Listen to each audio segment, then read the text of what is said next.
So today, we're diving into a pretty groundbreaking idea. It's a new financial plan designed to protect one of the world's most vulnerable regions from the absolute chaos of natural disasters. We're talking about building a financial shield before the storm hits, not after. Okay, let's get into it. Here's how we're going to break it all down. First, we need to understand just how big the problem is in South Asia. Then we'll explore this new proactive solution. We'll peek inside to see how it works, look at how it's customized for different countries, and then, weigh the good against the bad, the promise versus the potential pitfalls. All right, first things first, let's set the stage, because you really need to understand why a new approach isn't just a nice idea, it's absolutely critical for this region. The numbers here are just staggering. To really get a handle on the sheer scale of this challenge, you have to start with just one number: 600 million. That's right. That's how many people in South Asia are living under the constant threat of some pretty terrifying risks. We're talking major cyclones, floods, earthquakes, and this isn't just a statistic. It's families and whole communities stuck in this vicious, relentless cycle. A disaster hits, the recovery is slow and expensive, and it just cripples them, often right before the next one strikes. So how in the world do you break a cycle like that? Well, that brings us to the proposed solution. A brand new facility that's designed to completely change how the region pays for its disaster response. And here's the key takeaway. It's a huge shift in thinking. The old way is reactive. You wait for the disaster, you spend weeks or months assessing the damage, and then you scramble to find the money. This new way, it completely flips the script. It's proactive. The money is already there, ready to go, and it gets released automatically the second a disaster hits a certain pre-agreed level. It's all about speed. So, how does this financial shield actually work? It's officially called the South Asia Disaster Risk Financing Facility, or SADRIF for short. And it's not just one thing, it's a whole system with multiple layers. It's built on 3 different but totally connected layers. Okay, so at the very top, you've got the macro layer.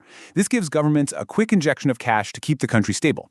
Then, in the middle, the meso layer protects critical sectors, things like the power grid or water supplies. And then, at the ground level, and this is so important, the micro layer creates a safety net for individual families, for farmers, for small businesses. It protects everyone from the top down. Now, the engine that makes this whole thing so fast is something called parametric insurance. The best way to think about it is like a financial smoke detector. With traditional insurance, you have to wait for someone to come and assess all the damage from the fire. With this, the moment the alarm goes off, which is a pre-agreed trigger, like, say, wind speeds hitting 150 kilometers per hour, it pays out automatically. That means cash can be in hand in as little as 2 weeks. It's a game changer.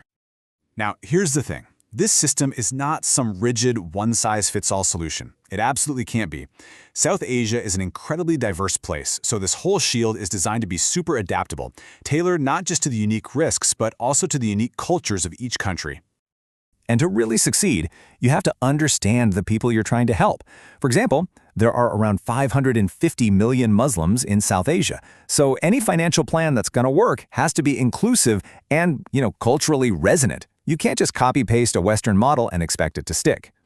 And that's where a concept called Takaful comes in. This is an ethical, cooperative way of sharing risk that lines up with Islamic financial principles. It's all about mutual assistance.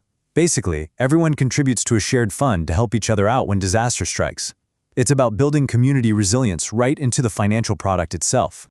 This flexibility means you can create these really specific tools. So for the Maldives, the big threat is sea level rise, right? So the focus is on covering cyclones and storm surges to protect their tourism industry. Meanwhile, for farmers in Afghanistan facing drought, a Takaful product tied to a drought index can be an absolute lifeline. It's all about getting the right tool to the right people. Okay, so this all sounds amazing in theory, right? But let's be real. What's the big picture outlook for a plan this ambitious? We have to weigh the incredible promise against the very real challenges it's going to face in the real world. On the plus side, the potential upsides here are huge. For governments, it means their budgets aren't suddenly destroyed by a disaster. It encourages countries to work together and share what they know. It brings in private money through things like catastrophe bonds. And it can bring vulnerable families into the formal financial system, many for the very first time. But of course there are hurdles. There's something called basis risk. That's a fancy term for when the data trigger doesn't perfectly match the damage on the ground. The fix? Use a mix of data from satellites and from the ground to get a more accurate picture. Then there's affordability. Who pays for this? That's going to be tackled with help from donors and subsidies that phase out over time. And finally, in places where people just aren't used to insurance, it's going to take a lot of work to build trust. Which, at the end of the day, leaves us with this massive question.